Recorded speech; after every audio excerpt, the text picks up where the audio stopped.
For the most part of the year, every album has been somewhat disappointing. Like, while most of them are still good, they really fail to surpass or even meet my expectations when it comes to their previous work or even the promotional material. And it isn't a rare occurrence, it's all over the place these days. Straight Outta the Country is just an excuse to have some pretty good country sound. Country Again was just really boring lyrically.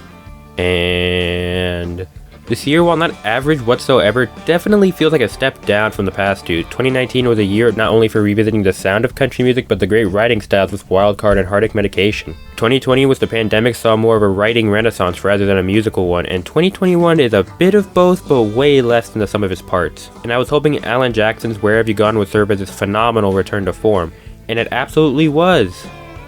And wasn't.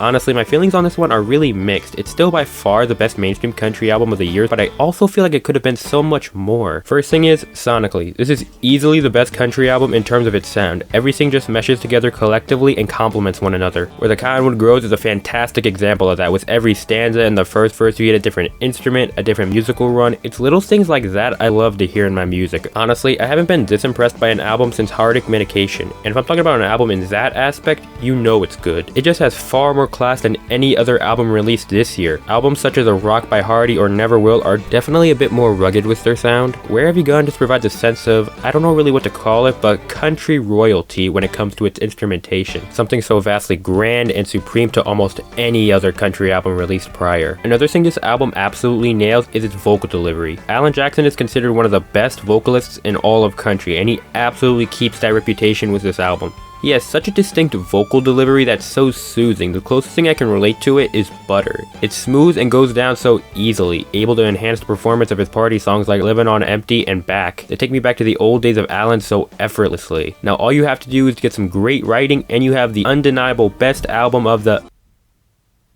Oh no.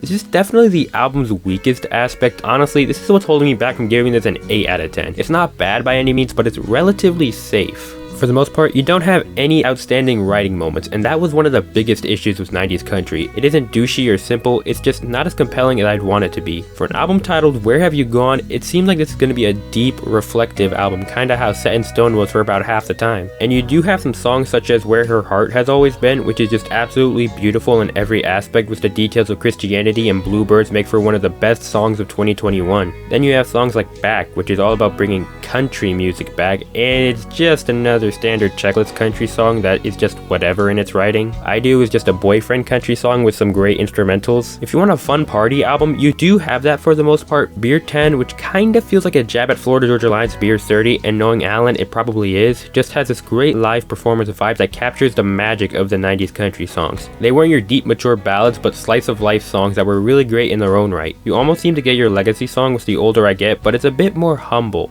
Alan Jackson still sees himself as the same old man, which makes for a really compelling closer. Despite getting older and older and the genre evolves, he's still Alan Jackson. Nothing more, nothing less. I think its length is another issue. 21 songs, no matter who it's from, is just too much for me. I think you can cut about half the songs and have a far more stronger package, and even then, for an album of this length, it surprisingly doesn't repeat itself and slip up over and over. Every song is really distinct in its own way, even if the subject material is somewhat similar. While its sound is one of the strongest in several years and its delivery brings this wave of nostalgia, it still has some major messaging issues. I'm all for great party songs, which this album already has, but I don't think an album should be just all party, no work. You want your deep, reflective moments to complement them somewhat, and it doesn't have enough of that in my personal opinion. Overall, it feels less like an album and more so a greatest hits compilation with just newly recorded songs. But I will say this, it is a really good greatest hits record. I'm giving it a 7.6 out of 10, and that's still really good. I'm grateful for this album to exist, regardless of if it's not as good as I'd like it to be. I haven't enjoyed an album this much in a while. It's Alan Jackson. He never fails to disappoint, and it's the best mainstream country album of the year